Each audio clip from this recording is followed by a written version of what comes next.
필요하지 않은 것들을 구별하시고 공급하시는 그 하나님께 감사를 드립니다. 날마다 우리에게 더 선한 길로 복된 길로 인도하신 것을 날마다 확신하면서 믿음의 길 걸어가게 하옵소서. 감사를 드리며 예수 그리스도 이름으로 기도드립니다. 아멘. 우리 성경 말씀 함께 보겠습니다. 성경 말씀은 에베소서 3장입니다. 에베소서 3장 14절에서 19절까지 말씀 보겠습니다. 에베소서 3장 14절에서 19절까지입니다. 우리 교도가시면서 봅니다. 제가 14절 봅니다. 이러므로 내가 하늘과 땅에 있는 각 족속에게 그의 영광의 풍성함을 따라 그의 성령으로 말미암아 너희 속사람을 능력으로 강건하게 하시오며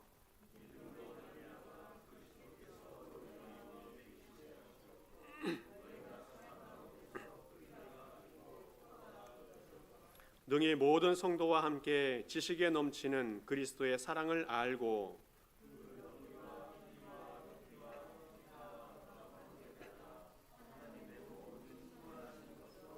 너희에게 충만하게 하시기를 구하노라. 아멘. 봄이 지나가고 또 여름이 되어 가면서 집집마다 이제 농사를 짓는 그런 계절을 맞이하는 것 같습니다. 각 집마다 야채를 심고 또 채소를 심으면서 매일매일마다 보고 또 관심을 가지면서 잘 자라고 있는 것, 그것을 보면서 기뻐하고 만족해하는 것을 보게 되어집니다. 자, 그런데 이렇게 심어놓은 양식들, 그 야채와 채소들이 잘 자라지 않으면 어떻게 해야 되나 걱정이 됩니다. 비료도 주기도 하고 또 극단적인 어떤 그 처방도 하기도 하고 또 그런데 그래도 잘 안 자라면 결국은 뽑아버리는 그런 일이 있게 되어집니다. 만약 여러분들에게 4년 동안 농사를 열심히 지었는데 그 열심히 지은 농작물이 요것만큼만 자랐다면 어떻게 하시겠습니까? 4년 동안 정성과 비용을 많이 투자했는데 아마 분통이 터지기도 하고 이것을 어떻게 해야 되나 고민하면서 아마 뽑아버릴 것인가 말 것인가 아마 고민이 많이 될 겁니다. 중국 극동 지방에 가면 희귀종 모소소나 대나무라는 것이 있다고 해요. 이것은 농부들이 정성스럽게 심어놓고 열심히 가꾸고 키워도 4년 동안 1인치 자란답니다. 1인치. 아마 속이 터질 수도 있겠다 생각이 들어요. 그런데 이 모소 대나무는 5년째 되는 날부터 하루씩 자라기 시작하는데 하루에 30cm, 1피트가 자란다고 1피트 맞죠? 예, 1피트가 자란다고 합니다. 그래서 6주 만에 15m가 되어지는 그리고 그 숲을 빽빽하게 채우는 소나무 숲을 만든다고 합니다. 놀랍지 않습니까? 4년 동안에는 1인치밖에 안 자랐는데 5년째 되는 해부터 6주 동안 15m가 자란다고 해요. 어떻게 이렇게 6주 만에 폭풍 성장을 할 수 있었을까? 이 모소 대나무는 4년 동안 그 뿌리를 수백 메타 뻗쳐 나간다고 합니다. 이것이 성장하지 않고 멈춰 있는 것이 아니라 뿌리를 깊이 뿌리 내리면서 자라기 위한 준비를 하고 있다는 거예요. 6주 만에 자랐다고 하니까 이것이 마술 같은 것이냐? 그렇지 않다는 겁니다. 그 수백 메타 뻗어나간 그 뿌리에서부터 영양분을 거대하게 받아들이면서 폭풍 성장을 할 수 있다고 해요. 그래서 5년 동안 있었던 그 기간, 그것은 결코 헛된 기간이 아니고 뿌리를 잘 내리는 기간, 또 성장할 수 있는 그런 기간이라 말할 수 있겠습니다. 오늘 우리 한 사람 한 사람의 모습, 내면과 겉사람을 이 나무로 비유해 본다면 우리 나무의 뿌리나 그 나무의 줄기라든지 잎이라든지 열매라든지 이런 것들을 겉사람이라고 말할 수 있다면 속에 숨겨져 있는 뿌리를 속사람이라고 비유해 볼 수 있겠습니다. 볼 때 나무가 잎이 풍성하고 또 겉모양이 싱싱하다는 것, 또 열매를 잘 맺는다는 것, 이것은 그 속에 보이지 않는 뿌리가 이미 건실하다는 것을 증명하고 있습니다. 이런 나무는 잘 자라게 되어집니다. 그러나 뿌리가 좋지 않은 나무는 잘 자라지 못하게 되어진다는 겁니다. 사람의 인격도 마찬가지 같습니다. 사람을 평가할 때 겉모양을 보고 많이 판단하고 평가를 하게 되어집니다. 그러나 겉모습이 전부가 아니라는 것을 꼭 기억할 수 있길 바랍니다. 그 속사람은 어떤가? 그 속사람은 어떻게 살아가고 있는가 보는 것도 중요하다는 겁니다. 겉사람이 아무리 화려하고 또 많은 것을 가지고 있는 것처럼 보일지라도 그 속사람이 죽어 있으면 그 사람은 얼마 못 가서 시들어버린다는 겁니다. 반대로 겉사람이 좀 부족하고 또 부실한 것처럼 보일지라도 그 속사람이 건실하면 이 사람은 조만간 다시 일어날 수 있게 되어진다는 겁니다. 속사람이 보이지 않지만 중요하다는 말씀을 하고 있습니다. 근데 문제는 이 속사람이 잘 자라지 않는다는 겁니다. 잘 변하지 않는다는데 문제가 있습니다.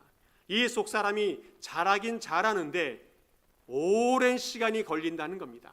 그리고 이 속사람이 변하긴 변하는데 아주 조금씩 변해서 변화를 느끼지 못할 만큼 작게 변한다는 거예요. 왜 이렇게 우리의 속사람은 자라지 않고 변하지 않는가? 여러 가지가 이유가 있겠지만 우리 속사람이 자라지 못하게 하는 방해물이 있기 때문에 그래요. 바로 그것이 뭐냐? 죄라는 겁니다. 죄. 요한일서 2장 말씀 보면 이렇게 말씀하고 있어요. 우리 같이 한번 읽어보겠습니다. 시작. 이는 세상에 있는 모든 것이 육신의 정욕과 안목의 정욕과 이생의 자랑이니 다 아버지께로부터 온 것이 아니요 세상으로부터 온 것이라. 아멘. 사람의 속에 죄라는 것이 있는데 이 죄가 영향을 미쳐서 속사람이 자라지 못하게 한다는 겁니다. 구체적으로 그 죄가 뭐냐? 육신의 정욕과 안목의 정욕과 이생의 자랑, 이것이 속사람을 성장하지 못하게 한다고 말합니다. 육신의 정욕이 뭡니까? 그것은 눈에 인간적인 또 육체적인 세상적인 것에 빠져 있는 그런 사람을 의미합니다. 영적인 것과 대조되어져서 육체적인 욕망을 추구하며 살아가는 것, 이것을 이야기합니다. 본성이 타락하여서 하나님을 대적하고 또 자기 만족에 빠져 있는 그런 상태를 이야기합니다. 어거스틴이 회개하면서 쓴 책 고백록에 보게 되어지면 인간의 마음을 병들게 하는 것이 무엇인가? 그것이 죄라고 이야기하고 있습니다. 그런데 그 죄 중에서 가장 통제하기 힘든 것이 뭐냐면 먹는 욕망과 성적인 욕망이다라고 이야기하고 있어요. 그래서 고백록 10장에 보게 되어지면 이렇게 이야기합니다. 내가 깨어있을 때에는 실제의 사람에게 하지 못할 짓을 꿈 중에는 몹쓸 짓을 한다. 내가 깨어있을 때에는 그 사람에게 하지 못할 짓을 있지만 꿈에는 별짓을 다 하면서 그 사람을 음해하기도 하고 육체적인 욕망을 추구하며 살아가고 있다는 자신의 모습을 회개하는 그런 어거스틴의 이야기가 나오고 있어요. 육체적인 정욕, 이것이 우리를 병들게 하고 또 성장하지 못하게 한다는 겁니다. 안목의 정욕은 어떻습니까? 눈에 보이는 것, 사물을 눈으로 보면서 가지는 그 욕망, 이것이 큰 문제라는 겁니다. 보기 좋은 것, 듣기 좋은 것, 냄새 좋고 맛 좋고 또 부드러운 것, 만지기 좋은 것, 우리가 좋은 것들을 많이 추구하게 되어지는데 이 끊임없이 추구하는 그 안목의 정욕들이 우리를 성장하지 못하게 하고 있다는 겁니다. 이생의 자랑은 어떻습니까? 내가 가지고 있는 것에 대한 물질적인 자랑, 또 내가 이뤄놓았던 업적과 태도와 행위들, 이런 것들을 과대 포장해서 자랑하고 살아가는 그런 허세적인 모습들, 이것들을 이야기하고 있어요. 칭찬받고 싶은 욕망, 인정받고 싶은 욕망, 허영적 욕망, 사회적 욕망, 이런 것들이 가득 차 있어서 타인을 지배하려고 하는 욕망들, 또 자신을 높이 세우고자 하는 욕망들, 교만함들, 이런 것들이 가득 찬 이 죄가 우리를 성장하지 못하게 한다는 겁니다. 육신의 정욕, 안목의 정욕, 이생의 자랑, 이런 것들은 하나님으로부터 비롯된 것이 아니라 사단의 지배를 받는 그 타락한 마음 속에서 비록되어졌다라고 말씀하고 있습니다. 이것들이 우리의 속사람을 자라지 못하게 하고 있습니다. 왜 그렇습니까? 그것은 생명력이 없는 삶이기 때문에 그렇다는 거예요. 브라이언 카발로프라고 하는 사람이 마음의 정원이라는 책을 썼다고 합니다. 이 책에는 사람의 마음을 정원으로 표현하고 있어요. 정원은 잡초도 있고 또 좋은 곡식도 여러 종류의 곡식들이 자라게 되어지는데, 이상한 점은 잡초는 심지도 않았는데 나오기 시작을 해요. 그리고 가꾸지도 않았는데 너무너무 잘 자란다고 합니다. 반대로 좋은 곡식은 좋은 종자를 심어도 잘 나지 않고 잘 자라지 않는다는 겁니다.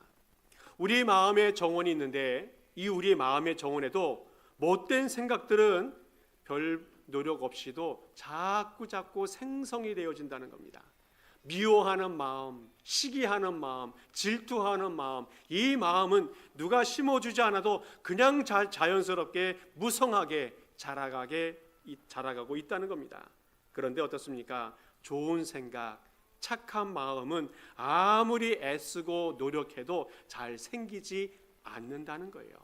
사랑하는 마음, 용서하는 마음, 그 사람을 받아들이는 용납하는 마음, 이런 마음들은 잘 생기지 않는 것이 아이러니라는 겁니다.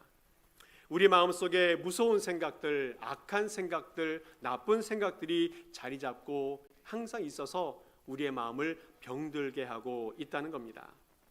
여러분 어떻습니까? 우리의 마음, 나의 마음은 누가 지배하고 있고 어떠한 영향을 받고 있는가라는 겁니다.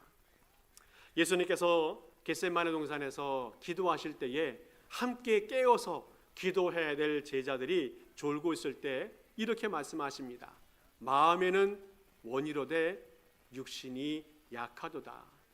사람 마음에는 좋은 것을 갖고 있고 또 좋은 것을 추구하고 싶은 것이 많이 있지만 행동이 옮겨지지 않는 그런 안타까움을 표현해 주고 있습니다. 마음과 의지가 분리되어져서 따로따로 놀고 있는 우리 인간의 모습을 안타깝게 표현해 주고 있다는 겁니다.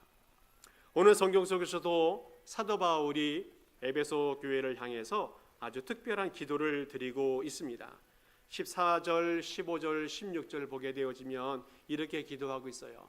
그러므로 내가 하늘과 땅에 있는 각 족속에게 이름을 주신 아버지 앞에 무릎을 꿇고 비노니 너희 속사람을 능력으로 강건하게 하시오며, 내가 하늘과 땅을 지으신 그 하나님 앞에 무릎을 꿇고 기도하는데 그 기도가 뭡니까? 속사람이 강건하게 될 수 있도록 이 에베소 교회를 위해서 기도하고 있습니다.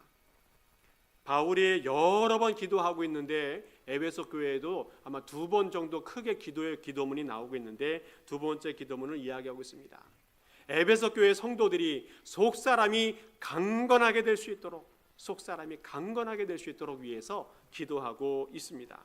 속사람은 우리의 영이나 우리의 마음이나 어떤 이성 또 인격, 이런 눈에 보이지 않는 것들을 표현한다고 말할 수 있겠습니다. 속사람이 강건해진다는 것은 속사람이 자라간다는 의미가 있습니다. 자라간다는 것은 우리 몸이 커지는 것이 아니라 하나님을 경험하고 그 경험함을 통해서 그 삶이 성숙해지는 것을 이야기하고 있어요. 무엇인가 성장하고 성숙되기 위해서는 어떤 특별한 경험을 해야 되는데 우리 속사람이 자라기 위해서는 하나님을 경험해야 그 속사람이 자라갈 수 있다는 겁니다. 하나님을 만나고 하나님을 느끼고 하나님을 체험한 사람이 그 속사람이 점점 자라가 성숙한 사람이 될 수 있다고 말씀하고 있습니다. 지난 시간도 말씀드렸던 것처럼 지난 시간에는 옛사람을 버리고 새사람을 입어야 된다는 말씀을 드렸습니다. 오늘은 우리 속사람이 강건해짐을 통해서 우리 겉사람도 변화되어져서 정말 성장하고 성숙된 사람이 될 수 있는 그런 은혜가 있기를 간절히 축복합니다. 오늘 우리가 우리의 속사람이 어떻게 새롭게 될 수 있을까? 오늘 성경에서 말씀을 찾아본다면 가장 먼저는 성령의 능력으로 우리의 속사람이 마음이 새롭게 될 수 있다 말씀해 주고 있습니다. 16절 말씀을 보겠습니다. 같이 한번 읽어보겠습니다. 시작. 그의 영광의 풍성함을 따라 그의 성령으로 말미암아 너희 속사람을 능력으로 강건하게 하시오며. 나무가 자라는 것은 어떤 토양이나 뿌리 때문에 자라는 것이 아니라 그 속에 숨겨져 있는 어떤 생명력이 있고 그 생명력을 받아들이기 때문에 나무가 자란다고 이야기할 수 있겠습니다. 무슨 말씀입니까? 우리의 속사람이 자라기 위해서는 무엇인가 어떤 생명력이 있어야 한다는 겁니다. 우리의 속사람이 자라기 위해서는 어떤 생명력이 있는 것이 공급되어져야 우리의 속사람이 자랄 수 있는데, 오늘 성경에서는 그 속사람에게 생명을 주는 것이 성령의 능력이다라고 말씀해 주고 있습니다. 성령 하나님은 생명의 영이십니다. 그래서 생명의 영이신 그 성령님께서 우리를 임재하시게 되어지면 그에게 생명이 나오게 되어지고, 그 생명을 받은 사람들은 그 생명을 통해서 점점 자라가 그 속사람이 성장하게 된다는 것을 말씀해 주고 있어요. 생명의 영, 그 생명의 영 성령님이 우리 속에 있는가, 그 사람이 성장하는 사람이 될 수 있다 말씀해 주고 있습니다. 연구조사를 좀 보게 되어지면 미국에 있는 성인 대부분의 사람들은 나는 하나님을 믿고 있다라고 이야기한답니다. 그리고 그 중에 3분의 1 되는 사람들은 나는 예수님 믿고 거듭났다라고 말을 한다고 합니다. 자, 그런데 그 말이 정말인가, 그 말이 정말 신뢰할 만한가를 또 조사한 사람들이 있어요. 패트릭 몰리라고 하는 그 작가가 어떻게 살 것인가라는 책을 기록했는데, 그 책에 보면 이런 이야기가 나옵니다. 이 세상에 그리스도인들이 많은데 그 많은 그리스도인들이 도대체 어디에 있는가? 왜 이 세상이 그 신앙들로 인해서 변화되지 않는가에 대해서 질문을 던지면서 답을 하고 있는데, 그 답이 뭐냐면 대부분의 그리스도인들이 성경적인 사고를 하고 있지 않다라고 말하고 있습니다. 하나님의 말씀인 성경적인 생각을 하고 있지 않다라고 말하고 있어요. 성경을 믿고 또 성경이 하나님 말씀인 것은 알고 있는데 그 말씀대로 살아가고 있지 않은 그 현실을 지적하고 있습니다. 또 조지 바나 리서치 그룹이라고 하는 그룹이 있는데, 거기에서도 10년 동안 연구하면서 결과를 낸 것이 있는데, 그것이 뭐냐면 미국의 성인들 51%는 성경적인 가치관을 가지고 있다라고 이야기합니다. 그런데 성경적 가치관을 가지고 실제로 살아가는 사람은 6%밖에 안 된다는 겁니다.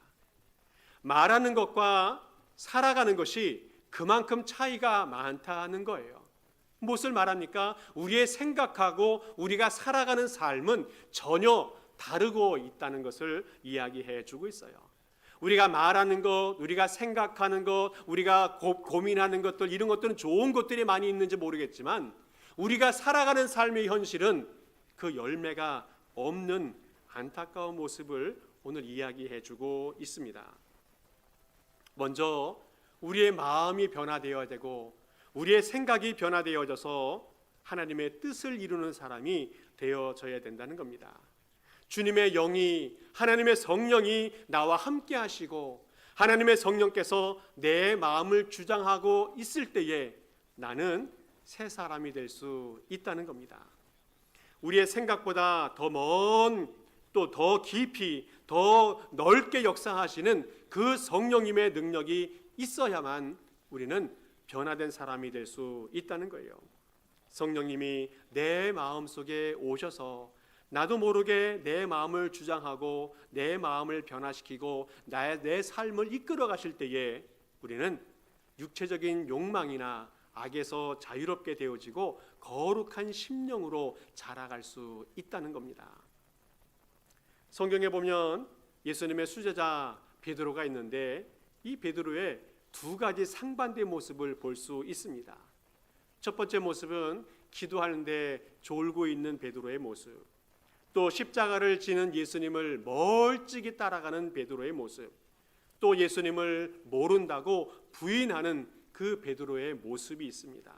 또 반면에 다른 모습은 예수님의 복음을 위해서 목숨을 걸고 살아가는 베드로의 모습, 능력을 발휘하는 예수님 베드로의 모습, 또 핍박의 자리이지만 그 자리를 향해서 뚜벅뚜벅 걸어가는 이 베드로의 모습이 있어요. 이 두 모습 어떤 차이가 있습니까? 그것은 성령님의 충만한, 성령의 충만함이 있느냐 없느냐에 따라서 그렇게 두 가지 모습으로 갈라질 수 있다는 겁니다. 성령이 충만한 베드로가 되어졌을 때에 과거에 나약했던 모습들, 어두웠던 모습들, 또 죄에 물들었던 모습들, 또 욕심이 있었던 모습들 다 버리고 예수님의 사랑과 은혜로 충만하여서 위대한 역사를 이루어갈 수 있게 되어졌다는 겁니다. 오직 성령의 충만함이 그 일을 이룰 수 있게 되어졌다는 겁니다. 오늘 우리가 스스로 살아갈 때에 나 자신을 돌아본다면 내가 스스로 겸손할 수 있을까? 내가 스스로 섬김의 마음을 가지고 살아갈 수 있는가?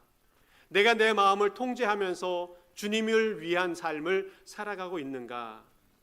또 우리 주변에 있는 수많은 악들을 바라보면서 그것을 물리치면서 살아갈 수 있는가?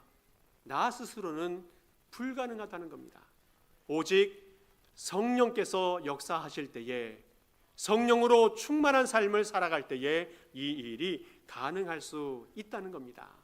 다시 한번 우리 모든 성도님들은 성령께서 내 마음을 주장하시고 내 속에 임재하여서 나를 사로잡아 주시고 나를 이끌어 주실 것을 날마다 간구하며 살아가는 우리의 성도 될 수 있기를 간절히 축복합니다.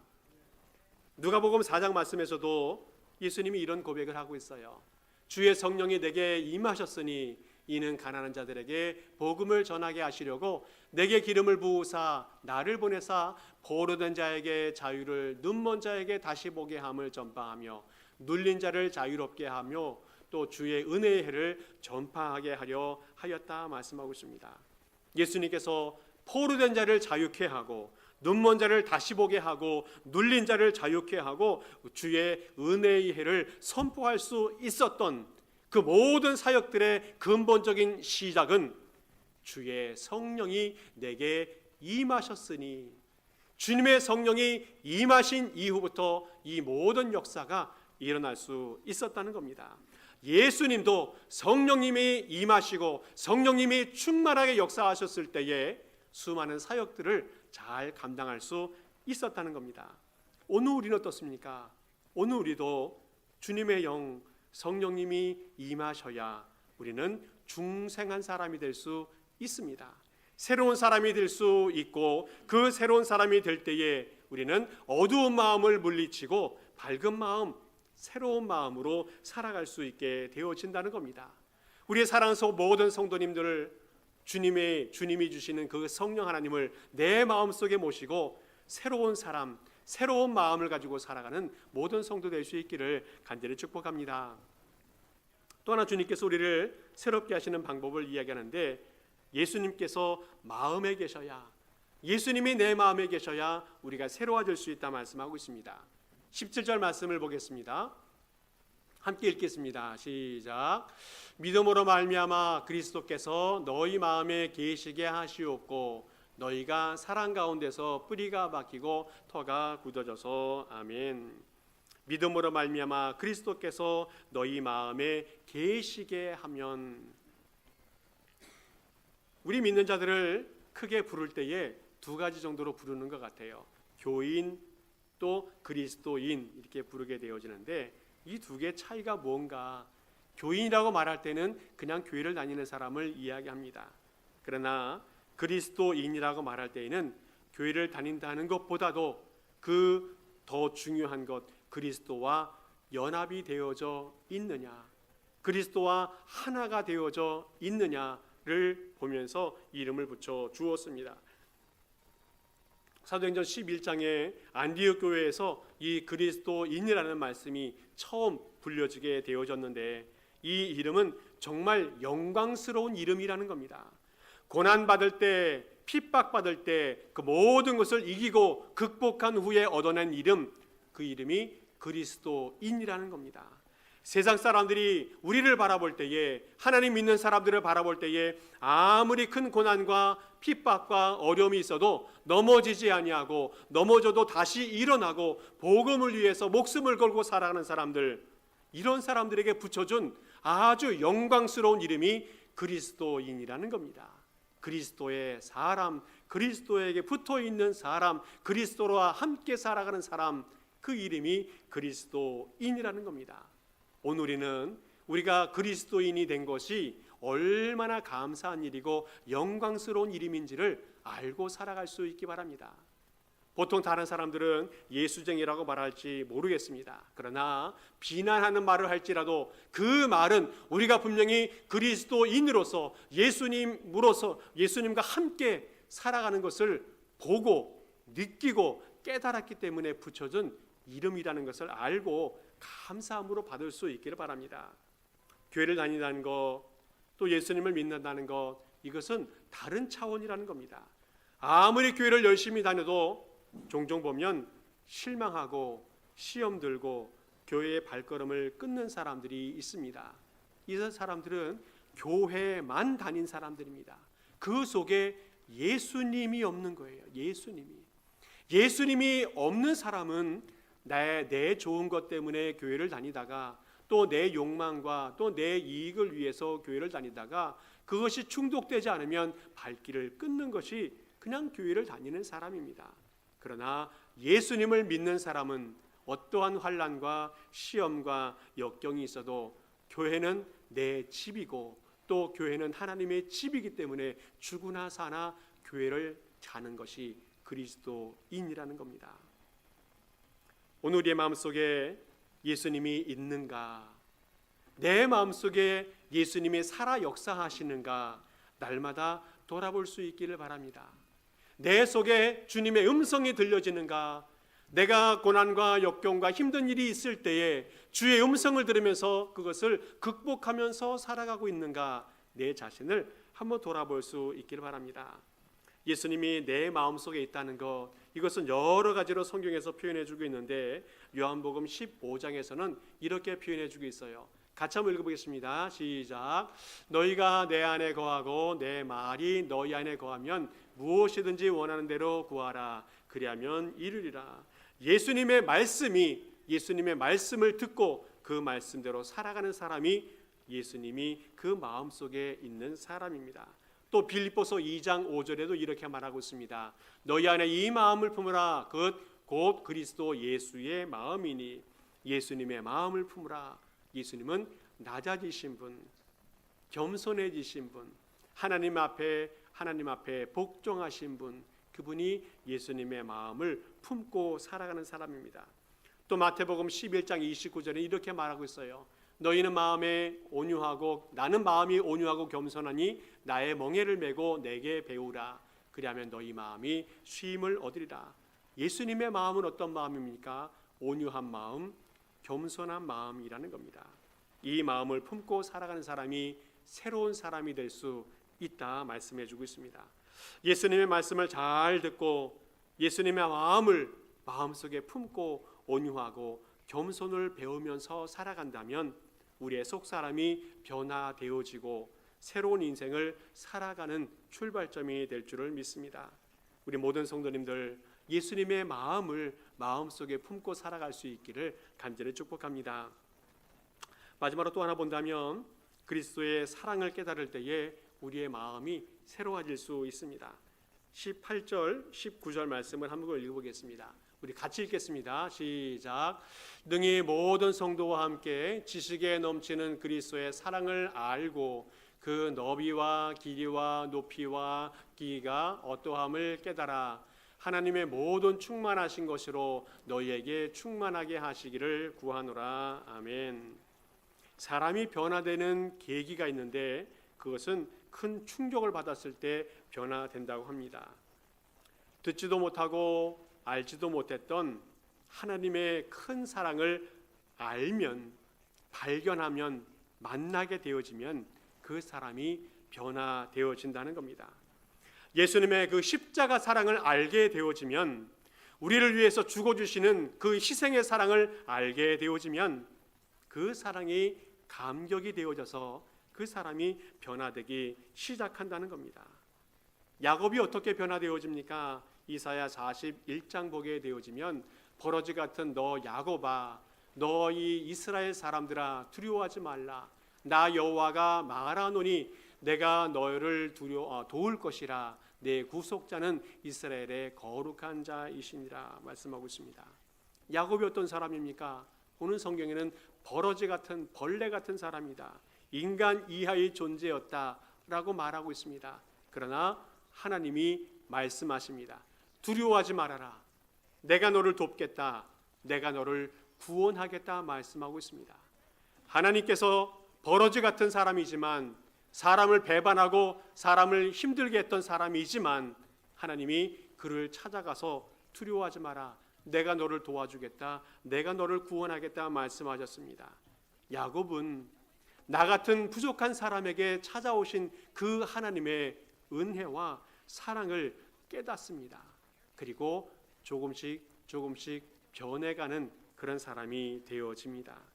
디모데전서 1장에는 바울의 이야기가 나옵니다. 믿보다 모든 사람이 받을 만한 이 말이여, 그리스도 예수께서 죄인을 구원하시려고 세상에 임하셨다 하였도다. 죄인 중에 내가 괴수니라.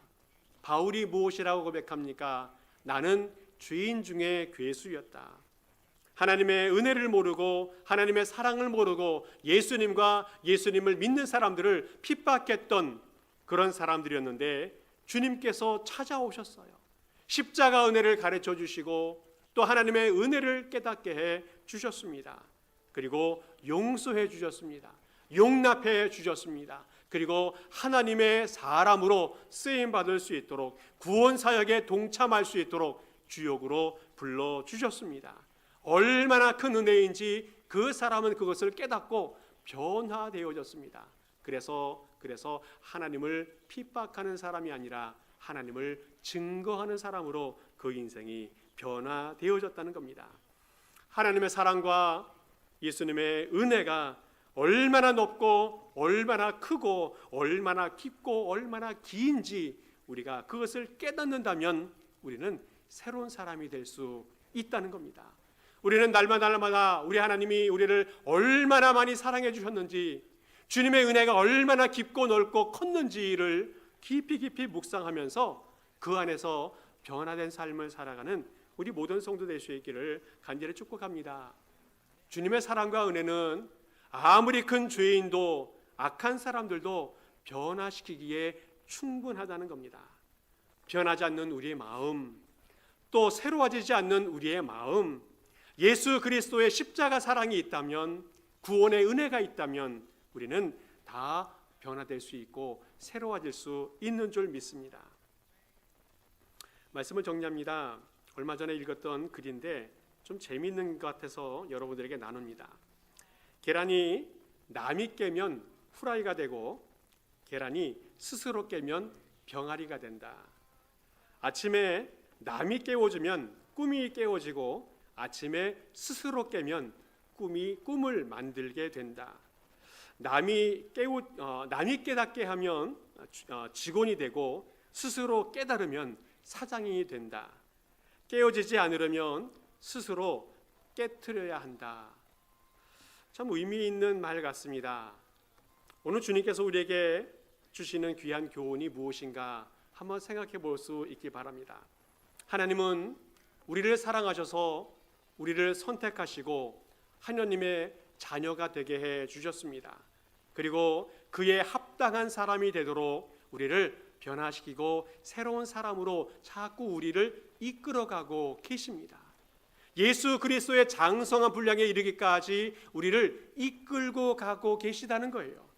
그런데 그것을 인정하고 열심히 따라가는 사람은 그 인생이 즐거운 인생이 되겠지만, 그것을 거부하고 억지로 끌려가면 힘든 인생이 될 수 있다는 겁니다.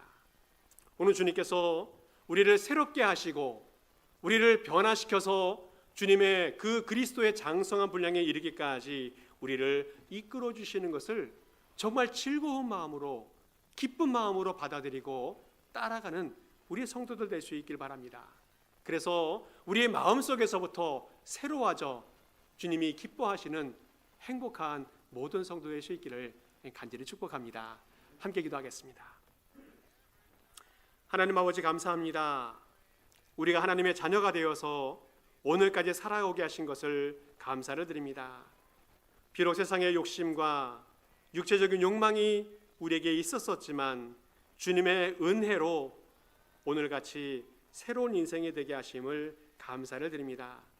이제 우리의 모든 성도들이 예수 그리스도의 마음을 마음속에 품고 새로운 인생, 복된 인생이 되게 하여 주시옵소서. 성령으로 충만하게 하시고 예수 그리스도의 마음을 품게 하여 주시옵소서. 하나님의 큰 사랑을 깨달으며 살아가게 하옵소서. 감사드리며 예수 그리스도의 이름으로 기도하옵나이다. 아멘.